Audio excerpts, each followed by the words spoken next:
Welcome to the Game of Life podcast, where we bring you inspiring softball stories, insightful tips from coaches and players, and explore how the game transcends its boundaries to become a metaphor for life. Whether you're a sports enthusiast, a casual fan, or someone just looking for inspiration, you're in for a treat. We'll unravel the tales that go beyond the scoreboard. Discover how perseverance and hard work on the field translates into resilience in your daily challenges. Learn about teamwork, leadership, and the unwavering spirit that fuels success, not just in sports, but in the game of life.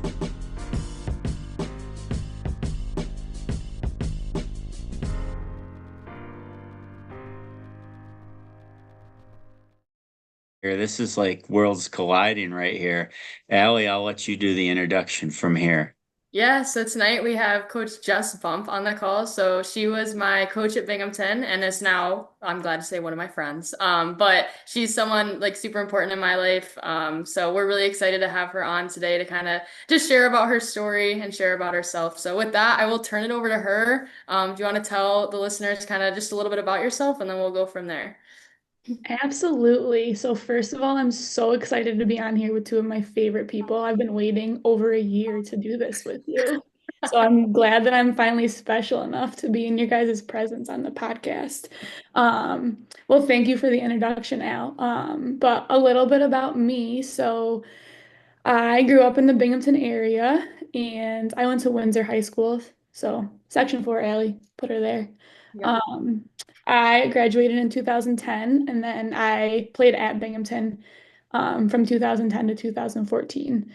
I had a few stops before I came back to Binghamton for to be an assistant coach. I was an assistant coach for I think 4 years. It all kind of gets like looped together at this point. And then I became the head coach in the fall of 2021. So crazy. This will be my fifth year, Oh my fifth gosh. being a head coach. So not to age myself, but I took the job as like the fourth youngest head coach in the country, and now I definitely am not close to that anymore. So I'm not as cool as I used to be. That's Did awesome. you did you want to coach when you were like when did you know you wanted to coach? Honestly, I think I kind of just fell into it. So, I went into college as an economics major. My family at the time had owned two businesses, and I felt like it was kind of my duty to follow suit, and kind of like get into the family business a little bit. And then I think when I got to the end of my career, I wasn't ready for my career to be over. And I really had no idea what I wanted to do because, I had gotten to the point where I realized that, being in corporate America or sitting in an office all day from 9 to 5 wasn't going to be for me. So after I graduated, I had a few interviews for assistant coaching positions, and all of them kind of came back and said, we're just looking for someone with a little bit more experience, which at that point, the response is like, how do I get experience if no one's gonna give me a shot type of thing.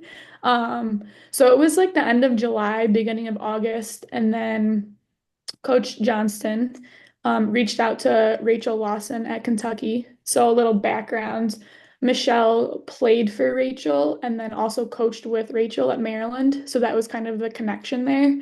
And Rachel said that they had a graduate assistant position available.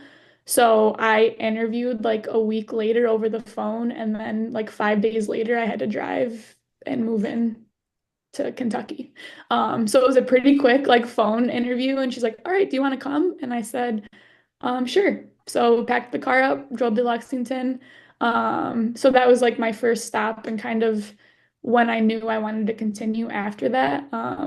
Obviously, it was a great experience, and I'm really glad that I got to kind of be a part of a national level program when I was younger because I think if I didn't do it when I was younger, I would still be trying to get to that point, coaching elite softball. And it's just, I quickly found out it wasn't for me. Like I said, I'm glad I did it when I was younger. So I wasn't chasing this big dream to then get there and realize I wasn't going to love it. But I'm still very close with the staff. They're amazing. I obviously learned so much from them, and they continue to help me today, which is awesome. But yeah, so I feel like coaching kind of just happened for me because I didn't know what I wanted to do. Well, I'm glad you did it from someone who's played for you. But Yeah. but I guess going back before we move into your coaching, so talk to us about like your recruiting process, your career at Binghamton, because I will do a humble brag for you. You had quite the career at Binghamton before you went into coaching. So Yes. kind of tell us just how that transition was and what your time was like in college. Yeah, so kind of a crazy story that I don't talk to a lot of people about. So I was a three-sport athlete in high school, and it wasn't really until like probably the end of my junior year that I decided that softball was probably, the better option for me. I was What else did you play, if you don't mind me asking? I played basketball and I swam. And then my senior year, um, I just kind of wanted to like be with my friends, so I stopped swimming and played field hockey instead. So I guess I kind of played four sports, but um, so I played AAU basketball and travel softball from sixth grade to 11th grade. So it wasn't until after that that I was like, all right, I'm 5'4". I probably, I had some visits for Division 3 basketball, but I had also some opportunities for Division 1 softball, and I just kind of decided that that's what I wanted to do. I was not looking at Binghamton at all. And then Michelle got the job in 2009. She was the head coach at the University of Rochester and then came to Binghamton. And she was also recruiting another girl on my travel team, Michaela King, who also ended up coming to Binghamton and playing with me. Um, so it was kind of like lucky, right? Like she was there watching Michaela. My travel ball coach was like, hey, I think you should also watch Jess at the same time. So it kind of worked out for me in that way. Um, so Michelle's gonna laugh, and she's obviously not gonna hear this, but we talk about it all the time. So I was like 115 pounds soaking wet. I was not a very large human when I was younger. Obviously I was pretty athletic, I had some good speed. But in like my national letter of intent like release, her quote on me was like, Jess is a three-sport athlete. We can't wait for her to come to the program. She has the ability to hit from both sides of the plate. And I told my travel ball coach, I was like, did you tell her that I'm a slapper? And he's like, well, I guess we're gonna have to start practicing because she doesn't think you can hit righty. Like I'd never slapped in my entire life. So we always joke about that. She's like, Bump, I did not say that. And of course, my mom is like queen of scrapbooking and still has like the article printed out and she has it highlighted. So Michelle can't take it back because it's in writing. Um, so when I got there my freshman year, it was definitely, I think just like any freshman, it's pretty eye-opening. You're one of, 20 really, really good softball players and you don't necessarily stick out. So, I definitely learned like work ethic was going to be what was going to put me in front of everybody else. So, an injury happened and I ended up kind of stepping into the starting shortstop role. And I, obviously had a great career, but, initially, I don't think I was really someone that Michelle thought was going to be a starter right away, or really develop into a player that, was going to be going to have the type of career I had at Binghamton. So, it's just funny to talk about now because it's like so long ago. And obviously, Michelle's one of my closest friends. But I'm very like thankful for the career I had and all the opportunities that she gave me. And I would definitely wouldn't have had the career I had without the support of her and just the confidence that she gave me. And obviously just like my teammates supporting me and just supporting everyone. During that time, like I was surrounded by some really great softball players. I had the pleasure of playing with Jessica Phillips for 3 years, who's probably the next softball player that's going to be inducted in the Hall of Fame at Binghamton. Probably at this point, until maybe some of our players that are currently on the team get through, the best player in program history. So, I learned a lot from Jess, and I give her a lot of credit as just to the type of leader and the type of player I kind of became. That's awesome. I think that's funny to your point when you said like when you came in you didn't think you were going to be a starter because like being in the travel world now I hear a lot of people say like, "Oh, well, I'm going to be a freshman next year. I play shortstop and they're starting shortstops graduating. So like the position's open." And it's like, "Okay, but what you don't see is there's like four other people practicing there every day." Like I think a lot of people kind of just assume like, they're going to go and they're going to start right away. So I think it's super important to your point to just kind of understand that like when you get recruited, that doesn't mean the hard work is over. Like in a way, it's just kind of starting all over again. What Yeah, I I think like, it was different for me too because it was very clear when I stepped on the campus that like my size and my build like was not close to what the other girls on the team were. Because I played three sports, I really had never stepped into the weight room. So from that perspective, like I was far behind. So the weight room made my career, honestly. Um, I got bigger, faster, stronger, but it took me, 3 or 4 years to get to that point. Um, but I think it's also why my ceiling was a little bit higher and I did develop so much more is because I was basically starting from scratch.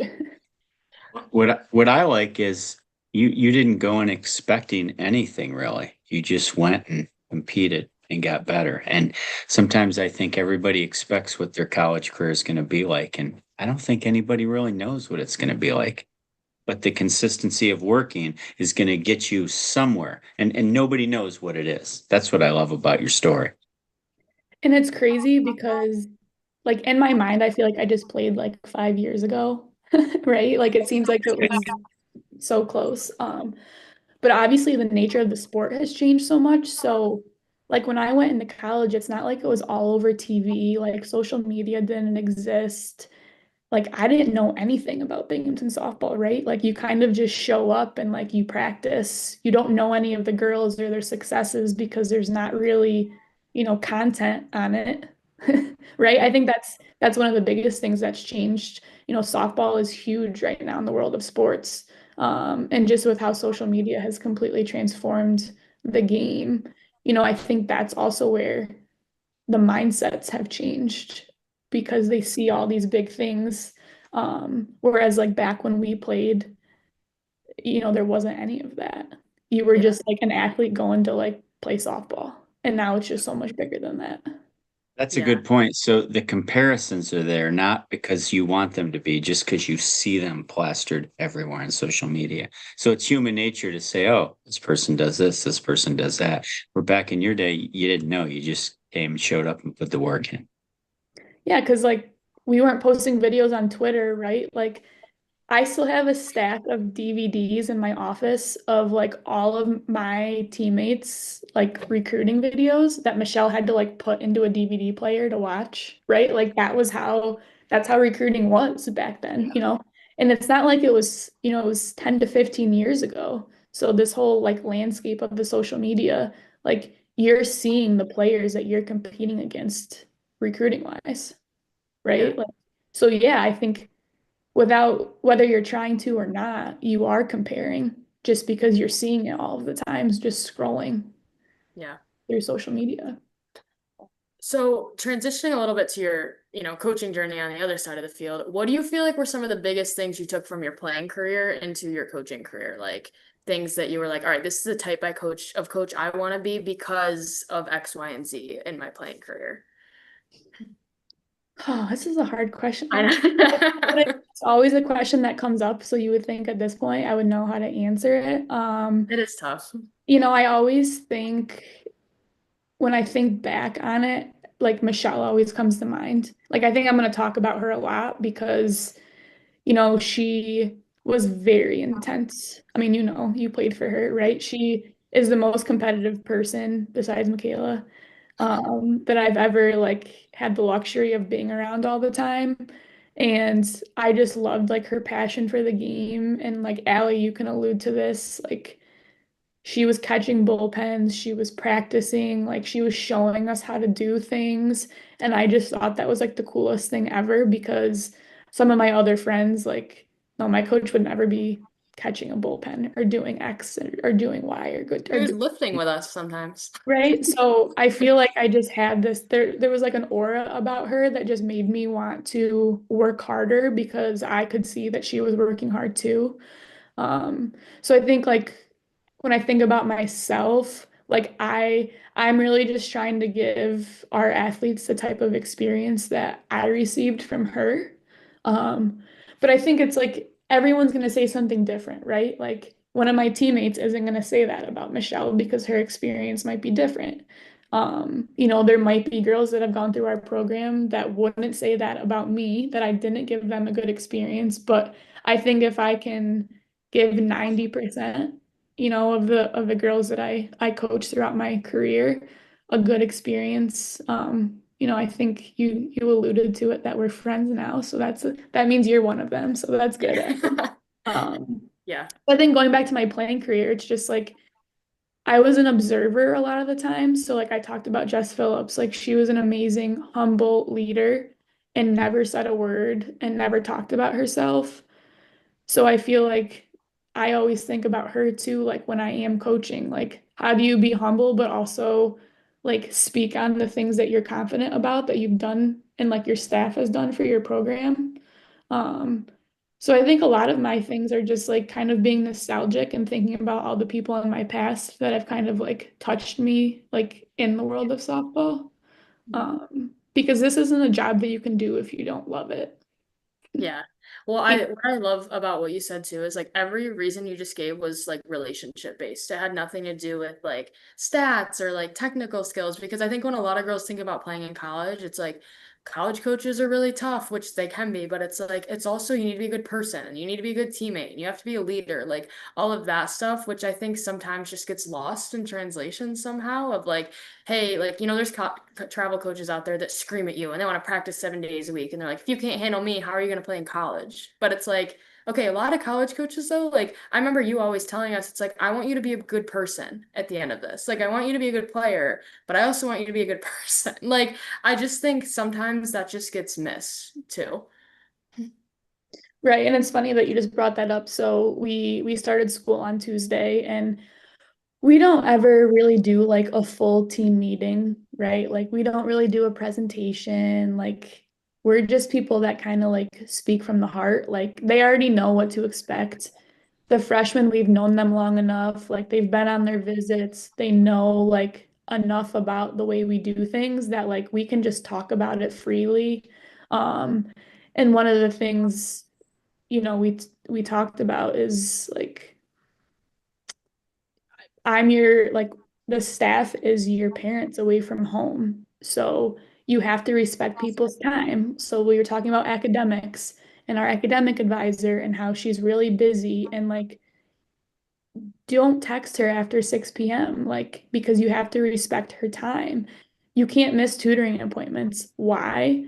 Because you have to learn how to respect people's time. Like in my job, like I can't just miss a meeting with our athletic director because I forgot, right? Right. So I always try to like make an example of like the real world. So like I'm telling you this because in 5 years when you're in your job, the same exact scenario is going to happen and it's some different context, but like it's our job to teach you how to, make informed decisions for yourself, be an adult, and just respect every part of life, So that was like the biggest thing that we talked about in our team meeting because it's one of the most important things. It's obviously a discipline piece. There's a discipline piece to it. There's an accountability piece to it. There's a respect piece to it. But then it's also knowing like, listen, I know that you guys are 18 and you're gonna make a mistake, and that's okay, right? Like I'm gonna be disappointed, right? Like I always pull that card, right, Allie? Yeah. I'm not Yep. mad, I'm just disappointed, kind of Which is what, worse. right? Yeah, it's worse. So like as you know, just like on the softball field, sometimes it takes failure to learn and progress forward. So like I don't do it to scare the freshmen, but just like listen, when you're the summer before you come in your freshman year, like you do all your paperwork. When I send you an email, you respond. Like your parents aren't doing this because when you get here, you're gonna have to do it for yourself. So you might as well start now, right? And then it's like but if you get into a bind and you need help, like you have to ask. So it's kind of finding that balance point of like, I'm trying to discipline them and have them do things for themselves, but also have them understand that like we're going to be their biggest support system at the same time. So there has to be a balance. So like we're all like Michaela, Brooke, and I, and obviously we're lucky to have B now. Like we're gonna be hard on them, but at the same time, like if you need a hug, like I'm gonna be there for you. Yeah. And I can't speak for anybody else as to what, their programs are like, but I think that's one of my biggest things. Yeah. Um, And like like it's taking them. definitely felt as a player and appreciated because it's like there were times when like you got on us and you got on me and I'm like, yeah, I deserve that. Like as she should. Like, but I also knew that like it was coming from a good place and like you were doing it to make us better. And I think it's so important to like play for a coaching staff like that where like, hey, they have my best interest at heart. Like maybe I can't see what they're doing or like maybe I don't understand, but I know that it's coming from, a good place, whatever that may be, too. So And it's funny, like obviously we talk to you a lot and we've had more conversations with, recent people who have graduated. So like Sarah and Shelby and Alex, the girls that are just around a little bit more. And they're like, I really wish that I just had a broader perspective on things, right? Like, and it's so easy to say that and see those things when you're like watching from the stands and they're like, wow, now we get it. So like I think as I progress as a coach, and it's never fully going to happen, right? But it's like, how do you narrow the gap between like reality and like what they're seeing out of their perspective? Um, and just having them understand like I'm not doing it to you. Like there's a reason why we do things. And it's funny, like you just don't see it until you're done. yeah, such Right. is And life. not that it's like, oh, it's not when it's like too late, but I just think like people have said, man, I just really wish I would have seen that differently when I was in it because Yeah. I would have reacted different. Well, And then that just comes back to Allie, what you were talking about is relationships and my number one word, communication, Yep. which is always the hardest thing. Yeah. But it's something that like I've really had to work on as a coach, and I've definitely, even since you've played for me, have evolved and hopefully have gotten better with it. Mhm. Um, but it's just funny how like sometimes we forget like the girls act so mature, but they're still like 18 to 21, right? Yeah. Go Um, ahead, Dad. You're gonna say something. well, I was just saying perspective's such a crazy thing because you need experiences to have something to compare to what you're going through. And when you're playing, you don't have the comparison of not playing. So when they leave and they look back and say, "Oh my gosh, it's bigger than me or bigger what's going on." But that's probably the hardest part about coaching, which you just alluded to try to convince players to buy into something that's bigger than them, even though they might not understand it at the time. Yeah. right, and I think like if you look back to, our 2025 championship season, I think that's a big reason why we won. Like I think there was a lot of buy-in and there was a lot of communication was better, right? You can always get better at it. We're still looking to improve, but it was much better than the year prior. Um, the girls understood what our expectations were, and then by the time, the middle of the season to like the end of the season came around, Michaela talked about it in our team meeting, but like that team was player led. Like we were truly just coaching them. Mhm. Like we were like it's crazy to think about like the championship game. Like when you're gonna win, right? And I'm like trying to focus and call pitches, but like we were just like observing. Like the girls were playing the game and they were leading themselves and we were just there watching, Yeah. which was like so cool.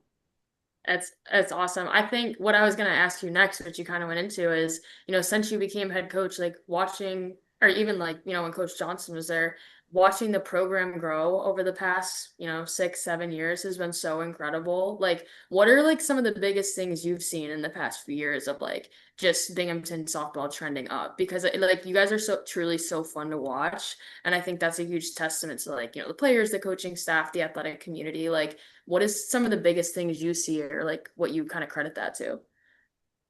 Well, obviously, I'm going to credit everyone that I've had on staff throughout my time. That's a given. I'm extremely lucky to be surrounded by amazing coaches, but also people, and people that have really challenged me, like in the best way.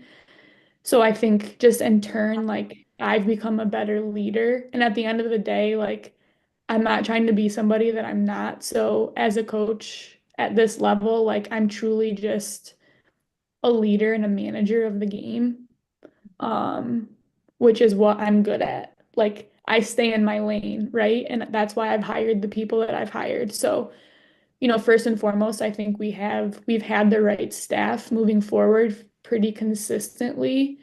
So like that consistent staff has just helped with the buy-in of the philosophies and then also just the trust piece, right? Like if you don't trust the people that you're with every day and the person that's telling you what to do, you're not going to get better. So I think like from year last year, Allie, to now, as like people had 2, 3, 4 years, like with specifically Michaela and I, like there's just buy-in and you don't have to try. And then when the upperclassmen buy in, then the freshmen don't have a choice, Yeah. right? Like they're like, oh man, I have to catch up. Yeah. And like because the upperclassmen are bought in and they're being good leaders, then the underclassmen follow. Yeah. And then in their own way, they become their own leaders. So I think that's I think trust, there's a lot of trust. Yeah. And I think you obviously get trust with winning. Yeah. Like, Yeah. Yeah. our freshmen are like, yeah, I want to hit 25 bombs like Elisa Allen.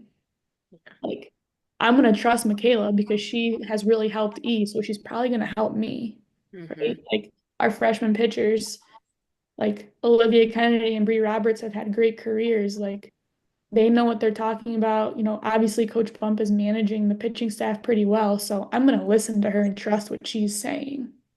So like I honestly can tell you, I think just like trust.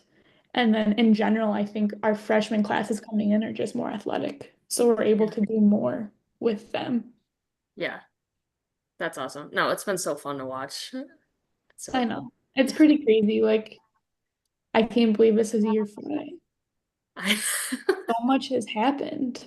I know. I So know. many good things, so many hard things. Yeah.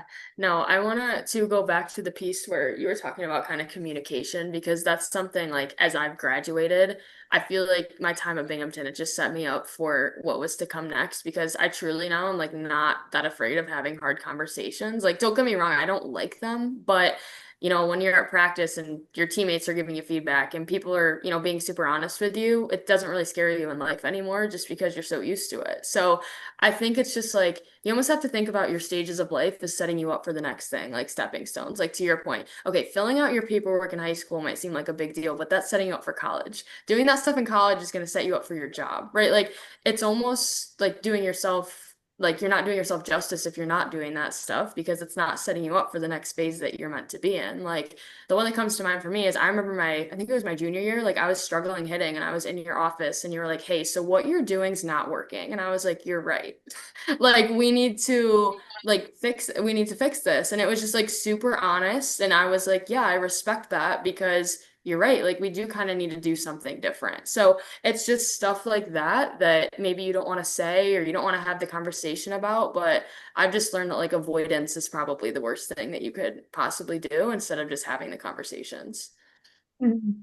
And I think like this is a kind of a stupid example, but it's exactly what you're talking about. So, can I use names on this podcast? It's nothing bad. It's Yeah. Yeah. Yeah, Yeah. yeah. Use anything you want. okay. It's a So, safe Allie, space. We're like you good. know, okay, so like Emma, right? Emma came in her freshman year and was like so anxious and like didn't like to like public speak or talk to strangers or people that she wasn't comfortable with, right? So like then her sophomore year, I'm like, we're in the van and I say, I'm driving the van. I obviously can't use my cell phone.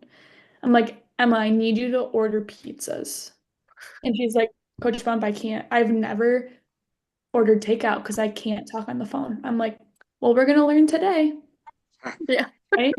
So then like this summer, right? Like fast forward 2 years, and Emma texts me and she's like, Coach Bump, I ordered takeout for my entire family tonight and did great. But it's like so like minute, right? Yeah. But like that's what I'm here for. Like, no, we need to break this barrier. You need to learn how to like speak to people that you don't know. So let's start with something simple as just ordering 10 cheese pizzas. It's so funny because it's so true. Right? But now like Emma's like a different person. Hmm.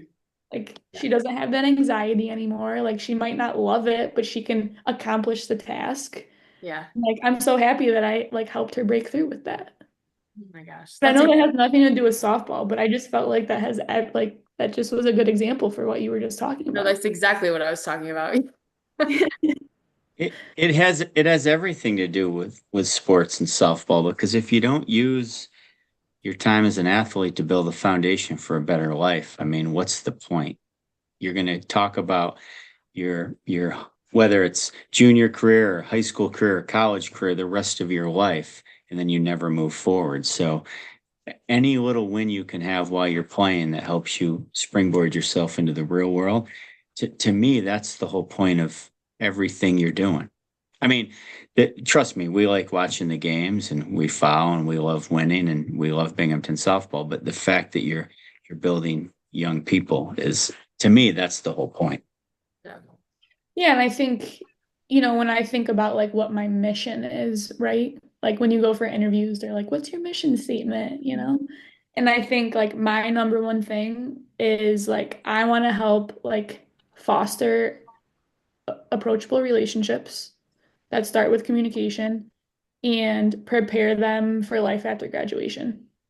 And my goal is I want to teach every single player that I have the opportunity to coach one thing that later in life I'll at some point get a text or a call with a thank you for something that might be not very important, but like just leave some sort of imprint on them that I taught them something.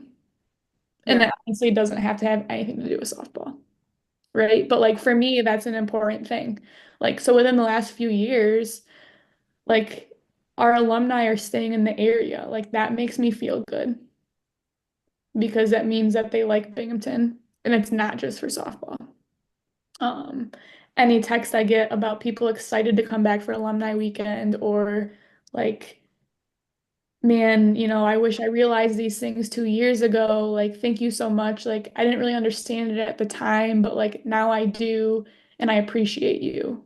Like, those things mean more to me than anything. Yeah. Yeah. No, I love that. That's so special too. Just like knowing the type of caliber the girls are on the team at Binghamton too. Like it's just so special. Like every time I think about Binghamton, I get so happy. Like it's awesome. So I'm glad to hear you say that stuff, but it's super cool. I guess to kind of moving on to some of the other stuff, like I guess this podcast is called The Game of Life. So like some other skills that you learn through the game of softball. I kind of want to talk about going back to adversity and failure, because I think that's something in the game of softball that a lot of girls struggle with, right? We all say, oh, it's a game of failure, like you have to push through it. But I don't think a lot of girls understand what that truly means, like in the moment. And it's something I definitely try to preach, but I guess what do you kind of see from that perspective? It could be like recruiting when you see girls fail. Like I know sometimes when you go recruit, it's almost good to watch them fail because you want to see how they respond. Like you can't see that from a skills video, right? So it's, good for you to kind of see how they deal with feedback. But I'm just kind of curious your thoughts on that too. Yeah, so I've talked about this a lot with just other coaches. Softball and baseball recruiting is very challenging because you might go to a field and watch someone get one at bat and like their coach might have them bunt, right? We hate that, but I'm glad you can bunt. But we're in a showcase. I know you want to win, but like if you know I'm there to see them play, I'd like to see them swing. But anyway, we'll move on from that. Digress. Yeah. That's a whole nother combo. Yeah. But I think, we have to watch like so one of our freshmen, for example, we heard of her, we watched some video. We actually had a parent tell us about her parent on our current team, like, hey, I think you should watch this kid. And Brooke went to watch her. And literally, like, Brooke texted us and said, I've only seen her hit a foul ball, but like it's good, right? Yeah. So like I don't know what the actual result of the at bat was that she's talking about, but like we're not watching just results. And Allie, like Binghamton softball is not about results, especially in practice in the fall. Yeah. Yeah. Like we are, on in all facets of the game, offense, defense, pitching, like we are setting them up to fail. So then when they finally get it, they're like, holy crap, I can do it, right? But it's not physical, it's mental. So to kind of go back to like your recruiting question, we're not as like I'm not someone that feels the need to watch somebody like 100 times. So like what you were saying, how do they respond from failure? How do they treat their teammates? Are they locked into the game when they're winning by 100, losing by 100, not playing good, playing great? All of those little things come into effect, especially for us because we aren't a staff that feels the need to watch them 12 to 15 times. Um, so from our perspective, like failure is fine. Sometimes we can see more from a swing and a miss than we can from just the ball put in play. But those aren't things that kids know in the moment, right? Yeah. Yeah, no, it's super funny being on this side of it now because, I'll have girls be like, oh my gosh, I struck out. Like, what the heck? And I'm like, that's okay. Like, they're here to watch you. Like, you had a great at bat. Don't worry about it. Like, keep going. And to your point earlier, like, when you recruit a kid, you're recruiting them into your family, like that you've just built into your Binghamton family too. So it's super important that you see them as a player, but also as a person. And if you think they're going to fit in there, or if you think it's not going to be a good fit, because sometimes it truly is just might not be a good fit. And a coach can see that, but the player can't either. Mhm. Like if we can tell that it's like they might have great skills, they might be very athletic, they might be smoking the ball, they might be super smooth, right? But we're getting to the point, like in our recruiting, that we are getting better, and our pool of kids that we're able to go after is a little bit bigger than it was, say, 3 years ago. Like they might be really good, but if we see like one iffy thing and it's like, I don't know if that kid's gonna make it through one of our practices. Like, I don't care how good she is. Like, she might just not be a good fit. Yeah. Whereas, like, before, when we were kind of scrounging for talent, when recruiting wasn't as easy, like, we would have taken that kid because Yeah. we were just trying to get better. Mm-hmm. But like, now we're better and we're trying to like reach new heights, which is winning a regional game.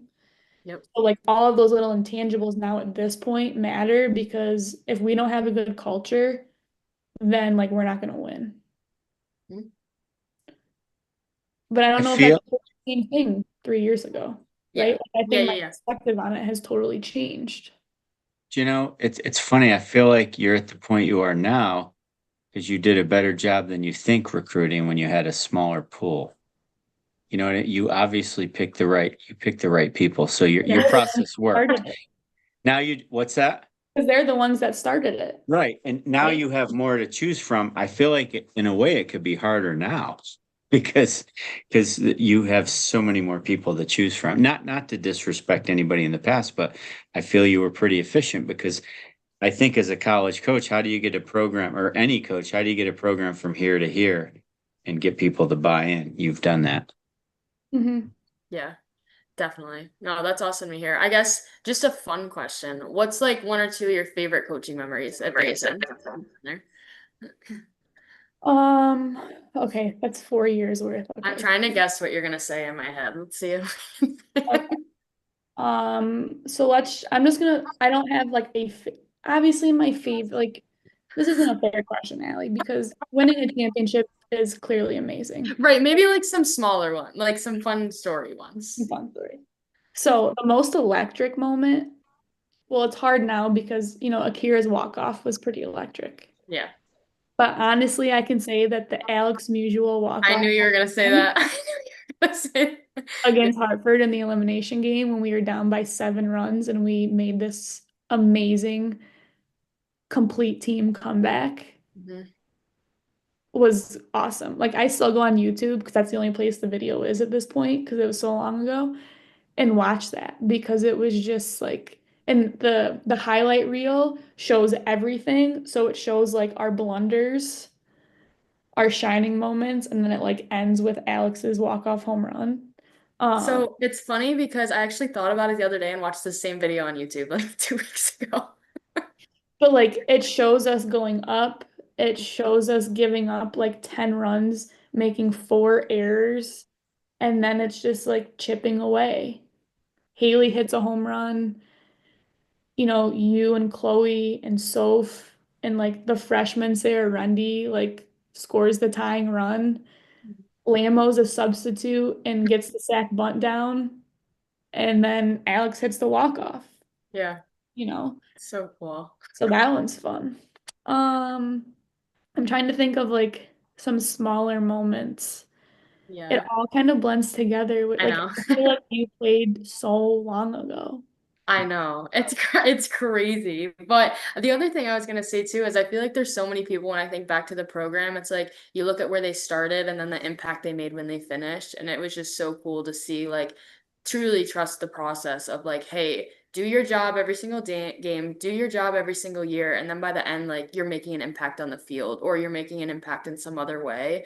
And I just think like a lot of girls come to mind when I think of that. And I think it's so cool because I know now too, like the transfer portal is a really big thing. And sometimes it does make sense for people to transfer and do that. But like, I think of myself, for example, like I wasn't a starter really at the beginning of my career, but like I loved Binghamton and I loved being there. And like, I didn't even want to think about going somewhere else. Like, I just wanted to work hard and eventually like help my team however I could. But like a lot of other girls come to mind when I think of that. So, I think there's just something special about, the culture you have creating that of like, hey, maybe I'm not an impact player on the field, but like I see our bigger mission and I see the vision and I want to stay here, and just do whatever role I need to do to help this team succeed because I believe in it and like I want to be a part of that family too. Yeah. And I think I always think of Chloe all the time, and it like makes me sad. But like I think one of my like definitely top five moments for me is senior day or like senior weekend when Chloe could only pinch hit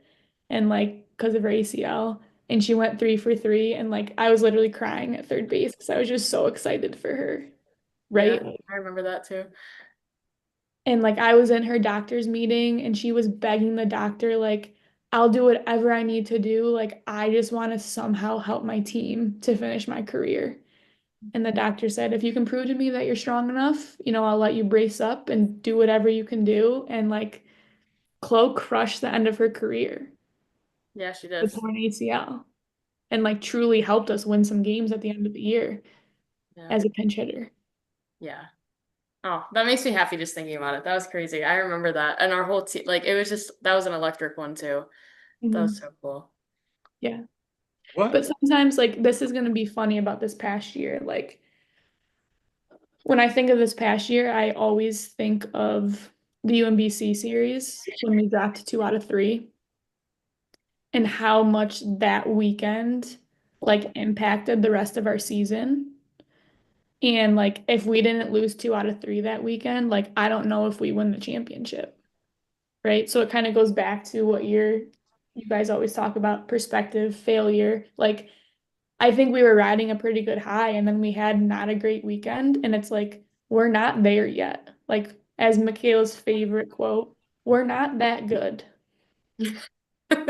Yep. And So, like, anybody who knows her understand that that's not a dig, but it's kind of just, big. It's like, yeah. listen, we've made great strides, but like we can't just show up to the field and think we're going to win.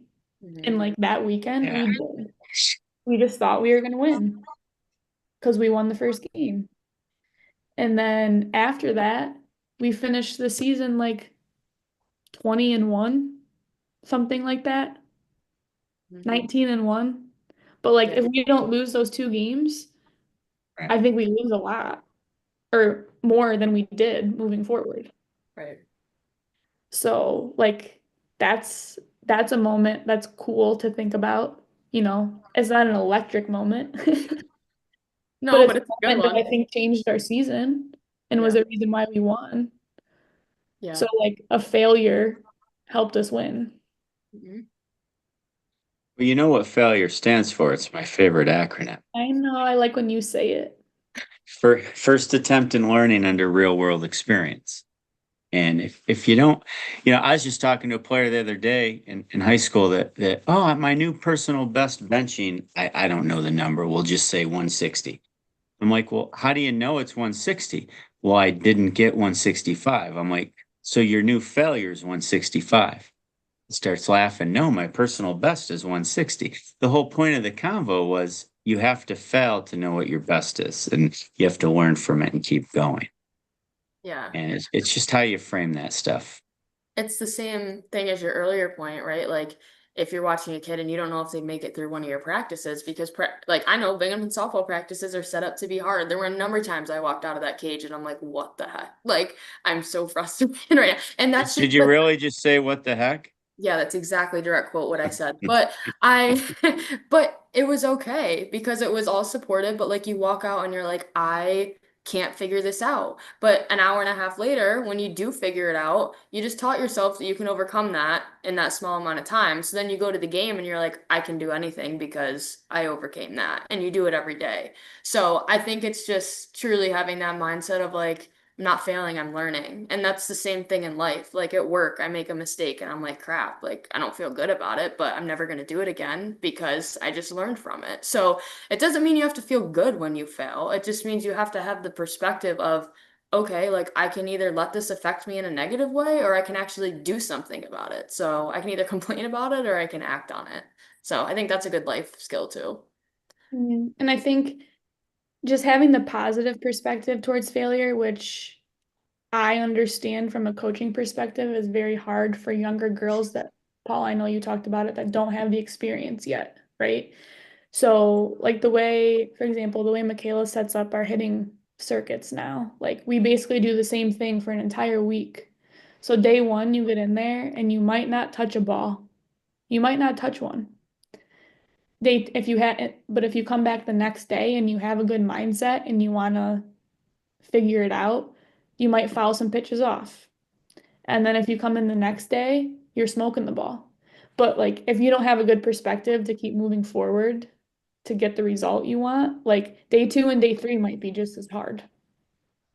But it's really cool to see like she's training their like mental toughness at the same time without them really not understanding that.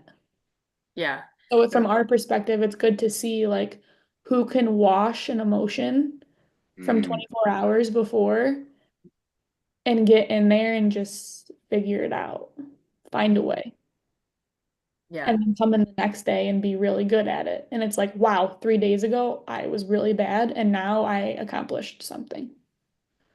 Yeah, and I think that's where your confidence comes from ultimately, because if you're just hitting easy and practice every day, and then you go into a game and you swing through three pitches, you're like, I don't get it. Like, I don't know what to do. Whereas, you practice like that and you're like, okay, this is what happened to me in the cage last week, and this is how I fixed it, and this is exactly what I'm gonna do to fix it. So you like prep the failure ahead of time so you know what the solution is, or at least try to. do you, if I don't even know if you could put a percent on this, but what percent of high school players that come into college even have any idea of what they're about to experience? Is it Zero. No, I, I'm I good. mean, am I right? So what I love now, I mean, I went from golfer to travel dad to travel coach to high school coach. I see it. I have that perspective now, right?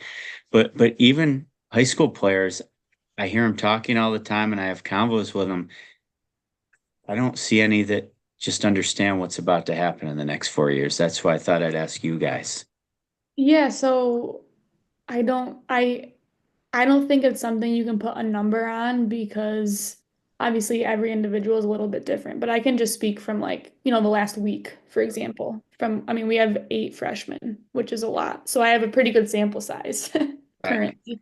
Um, and like they they know what we did. When they were on their official visits, we had a pretty like intense conversation with them and their parents about like this isn't going to be easy, but we're trying to make you better and we're going to help you along. And these are some things you can expect. Like we were very transparent, but like we've been using this term a lot on the coaching side of things when we talk amongst each other. They don't know what they don't know. Yep. So I think this first week for the freshmen has been pretty eye-opening, not necessarily in a bad way, but in a way that's like, all right, I got to get here and grind because they weren't kidding. Right. Like there's weight in the words you said. They're not just, Yes. yeah. Yeah. But they've really taken it. Like they only had 2 hitting days this week. Our freshman pitcher has had 1 bullpen so far. She's throwing tomorrow. And like they've been pretty impressive, over the course of the first 4 days. Like they did great in the weight room. They're okay with being uncomfortable from a hitting perspective. They're listening. And I kind of told them like, I need you to be observers and followers for a little bit before you start speaking your voice and you really understand what's going on here.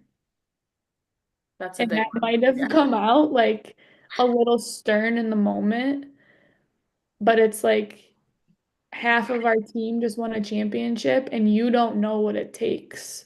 So you have to find out. And in order to find out, sometimes you have to keep your mouth shut and watch and observe and ask questions and follow. And then when you start to figure it out and you start to gain respect, you can start voicing your opinion and talking through things a little bit more. And they all looked at me with deer in headlights, but I think it's what they needed to hear. And I think just after 3 days after having that conversation, like they're locked in, they're focused, they're listening, they're asking good questions. And I don't know if they would have been that way if I didn't have that conversation. Some of them might have, some of them might have not. But so kind of to answer your question, Paul, like they don't know what they don't know. Right. So I don't think a lot of people are truly prepared. Like think about it from this perspective, right? Like, do you think an Oklahoma freshman is really ready for about what they're going to go through and who they're playing with and who they're competing against to get playing time? Yep. I don't know. Yeah. That's Yeah. super fair. Because the other thing I Are want to ask, Alabama football freshmen like really ready? Do they really understand before they get there what it's going to be like? Right. I yeah. don't know. I would think that's what makes to me that's the hardest part of recruiting versus any skill set is all right. Obviously, if you're interested in a player, they can do X, Y, and Z, but can they do the intangible stuff? And that's probably the secret in recruiting, right? Finding those people that can excel when they don't know what they don't know. And now they're going to come, here we go. I mean, obviously everybody can play softball that you bring into the program. That's not negotiable. But how does it compare after that? Whew, tough job. No, And Allie, I'm sure that you can kind of, compare, when you got your first job or your first promotion, like I'm sure you don't go in there guns a-blazing, right? It's like I'm a new territory. I have to find my way, and in order to find my way, I have to follow the leader for a little bit. well, that was going to be my next point. I really liked what you said about like just take it in for a minute because you don't really know what the culture is. You don't know what people respond to. You don't really have relationships with anybody yet. So no one's really going to listen to you. Like if they don't have a relationship with you or you come in guns a-blazing. So I was going to bring up the point of like how important it is, I guess, within athletics to have leaders on your team that people respond to because, I think it's one thing to come from the coaching staff, but then to have, two, three seasoned or unseasoned people on your team that are just reiterating kind of the things that you're saying or, making sure the freshmen are okay or going up to people who are struggling and saying, hey, like, it's going to be good because I think, sometimes when you come in guns a-blazing, like you said, it's just people don't really respond to that because they're like, you just got here. Like we've been here for 3 years and like you've been here for a week and not like a derogatory way, but like we all have experiences in the past 3 years that you guys know nothing about too. So I think it's almost like a sign of respect thing to just come in and like take it in and see what the culture is and kind of like see who people respond to, if that makes sense. Yeah, and like on the other side of that, you know, we spoke to the upperclassmen about like this is your guys's team. So if you're seeing something that's not acceptable, like just say, we don't do that here. Yeah, We that's a don't, this isn't, that's yeah. not something we do here. And I think we've gotten to the point where they're holding each other accountable a little bit more and they're not taking things as personal. But I also think they've learned how to communicate in a more effective way. So, you don't have to say that in front of everybody, right? Yeah. Like if you see something, just be like, yo, like we don't do that here. Like quietly to one person, right? Like, Mhm. um, but yeah, Yeah, so I it's an get interesting and kind of, I but like all it's like the past week has kind of been a whirlwind because this like configuration of a team is so much different from last year for us that we're like figuring it out along the way too.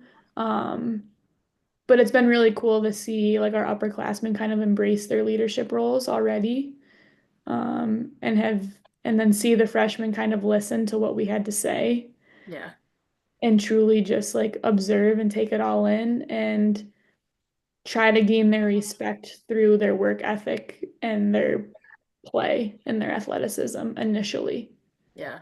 And I already know the answer to this question that I'm going to ask you, but I'm going to ask it anyway. Is it okay for an underclassman to give an upperclassman feedback? Absolutely. No, I know, but I'm saying like obviously girls are scared to do that, and I think there's a right and wrong way to go about it, right? But I guess how have you kind of seen that play out with some of the players you have? I mean, I can obviously speak on my experience, but I want to hear from you kind of how you've seen that shape out or what works best, I guess. Yeah, so I think some of it like I f so like I'm just gonna use you as an example because you were really good at this, but like making it a comfortable environment for the freshmen to feel like they can say it. Mm. So like if you're, when you were a senior and you were in the cage with like Shelb, for example, and you were like, hey, if you see this, let me know. Like opening up the floor for her to feel comfortable Yeah. to give you constructive criticism, Yep. right? I think when it comes to that, it takes a little bit of like you have to open the floor for them to feel comfortable to do it. But I think like already like our upperclassmen have done a great job of that. And when they get into the weight room, we try to like pair upperclassmen up with an underclassman so they mingle a little bit, but like when they're working on their weights, like they can help each other a little. Like we're also trying to get that dynamic better as well without them even knowing. Yeah. Um, but I think it's definitely hard initially, but I think that's something that the upperclassmen have to kind of, make it okay.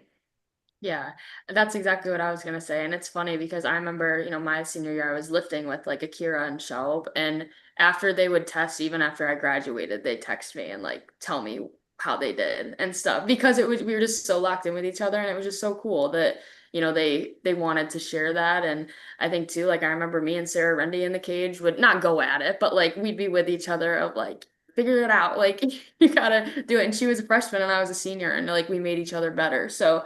I think to your point, if like any upperclassmen are listening out there, it's definitely a good thing to do because it's just going to help overall.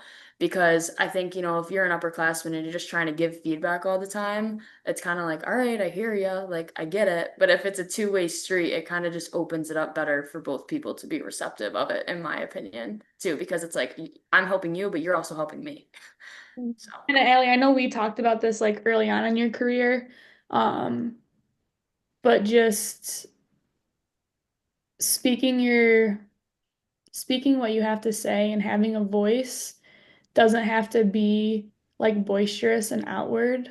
Like you can be a leader behind the scenes and like give someone constructive criticism without seven other people hearing it and making it seem like you're like actually criticizing them, you know? So having a feel for who you're talking to. But again, going back to what we started talking about this whole conversation, like it comes down to communication and building relationships with people and understanding how to talk to each individual, right? Like I knew that I could kind of get in your face a little bit more. Whereas like other people, like I had to be a little nicer, mhm. right? Yeah, But our players have to learn those things about each other too. And yeah. it takes time and takes effort and a willingness to understand personalities and what motivates people. Yeah, I think the last thing I'll say on that too is like I remember my freshman year, like I was catching a lot of bullpens and it helped like it honestly helped me so much create relationships with all the pitchers team because I wouldn't necessarily have talked to them otherwise. But like I knew what they were throwing. I would give them feedback. Like they would ask me like, "Oh, is that moving? Like how'd I do today? Like what'd you think?" and stuff just like that. And it opened the door like throughout my entire career to just have a relationship with them. And it's something so small but so meaningful too. So it's like before you give somebody feedback, to your point, you have to know like how they're going to receive it. So I think it's just a good point to make too. Yeah. One more question on my end, then I have some fun questions. But isn't it fair to say each year your role can change? Like you don't have to be the center of a team, but you can be a very important cog in the wheel. You every year you could expect something different, and once you settle into it, just embrace it and do your best. And I feel like that's the culture you've created. I don't even know if there's a question in there. I just kind of threw that statement out. For sure. And I think that's something that we've had to talk about a little bit more, just that every year is a new year. And history obviously matters, right? Like what you did last year obviously matters. But at the end of the day, like when we get to our first game day on February 6th, like we're probably going to put our best nine out there, and it might not be the same people that were our best nine last year, right? Like, and we've gone through that for sure. I mean, Allie, you went through it. Lamo went through it. Shelb went through it. I think, and this is the thing that's crazy about like recent years in Binghamton softball is there hasn't really been too many people that haven't had multiple roles throughout their career. Um, which is a good thing because it means we're bringing in better athletes and people that are pushing everyone better to get better. Um, but yeah, every year is a new year, and embracing the role might be a tough thing. And Allie, like bullpen catching is not probably what you wanted to be doing, right? But like if Soph had a great bullpen the day before the game and then she went out and had 13 strikeouts, like you had a piece in that. Mhm. Yeah. And again, goes back to something we talked about earlier. It's really hard to see in the moment, right? Like you have to have a broader perspective on that. Yeah. And Um, one story that comes to mind for me too, real quick, is I remember my freshman year, one of the starters was hitting and like you saw a changeup and you like called it and we all yelled sit in the dugout and like that girl roped a double and she came back in. She's like, whoever said that, like I would not have done that with you guys. Like, so it's just I think keeping in mind when you're do have like a starting position too, like make them feel it too. Because like I still remember that. I was like, oh my gosh, like I'm not even on the field, but I did something. Like I helped somebody. So if there are people out there doing that for you, I think just letting them know can make them feel like super valued in a way that like you probably think is not even important. So that just came to mind for me too. But And something that comes to mind, like last year, I know, our staff talked about it a lot, and it's not something that we talked like out loud about. Um, but the top of our lineup was pretty lethal. 1 through 5. And like Bella Farina in the sixth hole probably had the hardest job of anybody on our team because she was the one that was behind all of our big guns. And like it's a role that I don't think she knew how hard it was in the moment, but it was. yeah. Like, and she did a great job with it. And, Akira in the 9 hole last year, tough job, like we're asking you to get on base and get back to the top of our lineup. I don't care how you do it. Um, so I think there's roles are hard and they change all of the time. Yeah. Especially when you have a team of really, really good athletes and there's a lot of depth. Like it might change every day. It might change every week. It's going to change month to month. Like if someone gets hot, we're probably not going to take them out, which means like we have to make decisions as coaches for the betterment of the team. And unfortunately, it's going to affect maybe 1 or 2 people a little bit more negatively. But like Yeah. those are just decisions that we have to make. But again, like it's not personal. Like we need you to just see it from our perspective too. And like I'm not asking them to, and we don't ask them to understand, but at the same time, like I am. Right. Yeah. Without Right. saying it. Yeah. And like I've started having like some of those harder conversations like individually. Like I totally hear you. I'm gonna give you my point of view now, and I just need you to try to process it and understand like if you were sitting in my seat, how would you go about this? And most of the time when I explain it that way, they're like, that makes more sense. Yeah. Communication. It's- But it's It's not it's always communication that can happen in the moment, right? Yeah. it's the hardest thing I do as a high school coach. Like just because you're not contributing A, you can contribute B, C, and D. And that's what a culture and a program's all about. You have to understand somebody's got to make those decisions, right? Yeah. All right. What's your fun question? All right, you ready? So you two are both pretty competitive people, right? Who Yeah. would win in a game? Who would win in basketball in a game of horse? Me. I can still shoot or shoot, Allie. I know I got 2 blown out knees, but I can still shoot. Now, if we were playing 1-on-1, Allie would win by 100. Okay. Um, All are, right. are are trick shots allowed or it's just straight up like No normal? trick shots. I can't do anything crazy anymore, Allie. Who Fine. We'll who have to who we'll decide when I come home. We'll make all it. right. Yeah, So one You know what, Paul? We're gonna do it, and then like okay. on a later podcast, it can get like brought back up. Like, That's fair. I think it'd be a great Insta game of pig or horse or something like that, you know. let's All do it, right. Al. We're doing Next it. question. Who would win in a driving contest in golf? Bump. Duh. All right. Considering mine doesn't go straight half the time, I'd probably say her. Who would win? Who would win in a 100 freestyle swimming? Her. Paul keeps picking things that I'm gonna win, Allie. No. I Who know. who would win in a 10-mile bike ride? Allie, Yeah, probably me. And then lastly, who would win in a math contest? Allie. All We Yeah. were right, both I don't have. we were both economics majors, but Allie was definitely smarter than me. All right, well, you tied 3-3, so I'm a that's little bit of a exactly. nerd. I still am. I hate to break it to everybody, but that hasn't changed. So Hey, we both went to the public Ivy though, Allie, so we're both nerds at heart. we Just are. outwardly a little bit more of a nerd than I am. Right. We both Yeah. use I, Excel though. What would you say? Excel girlies. Yeah. Oh, for sure. I spend every Um, day in Excel now. It's a dream. No, this has been awesome. We yeah, appreciate you coming on. You're the best.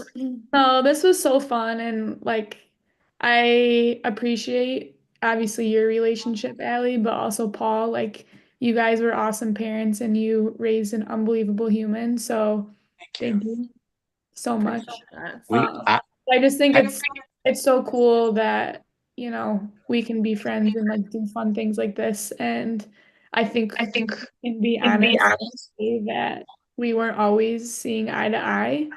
Um, but you can work through those things when you just like have a greater understanding of each other. And I think we always did have that. Yeah, definitely. I think it goes back to always knowing that like we were both like it was always coming from a good place. It's not like we fought, obviously, but like Oh, there, we just I think what spoke our mind. yeah, we did. And it was awesome. And I think that's why like we have the relationship we do now. So it's and I'll awesome. tell you, last when you were making that run this past spring, Allie and I would be texting and watching the games like she was still on the team and I was in the stands complaining about the umpires, you know. No, it's awesome. It was But a I lot think, of fun. you know, I think as like an ending note, we talk about this during our recruiting process with a lot of kids. And I think you and a lot of people, you know, that you played with, Allie, are good examples of this. Like when you're choosing to go to a school, you're choosing not only a home for 4 years, but basically the next 40. Great And I point. think, you know, we have a really great group of alumni that you guys truly have a passion and love for Binghamton and Binghamton softball. Um, so I just think, you know, if younger girls, if you are listening, hopefully you look at mine and Allie's relationship and want something like that. But it's really cool from my perspective, from a coaching perspective as well, just to have student athletes that truly loved their time, but are also loving all of their time, their Binghamton memories after they're done playing as well. Yeah, I couldn't have said it any better. I still talk to people every day that I played with. So that's, I'm very grateful for Are that. you going to be able to make it back for alumni weekend to suit up? We gotta see. I'm trying to make it work. But if not, I'll be home for over 2 weeks in November. So Awesome. yeah. Because So I'd love to see little Al back on the field. yeah. Yeah. Quick last sidebar. There was Allie who was a senior and when I was a freshman, and even after she graduated, I was still a little Al for some reason, all the way through my 5th year. So I can't that see it then. the same time everybody else was calling me grandma, I was little Al. So, oh no, good stuff. All right. Thank you so much for taking your time. This was fun. I mean, we Oh, it love was these so fun. conversations. It Yeah. was so fun. I love you guys. All We right. love you too. We All love right. you too. Until our game of horse. We'll stay tuned, everybody. All right. That You to got be it. continued. See ya. Bye. Bye.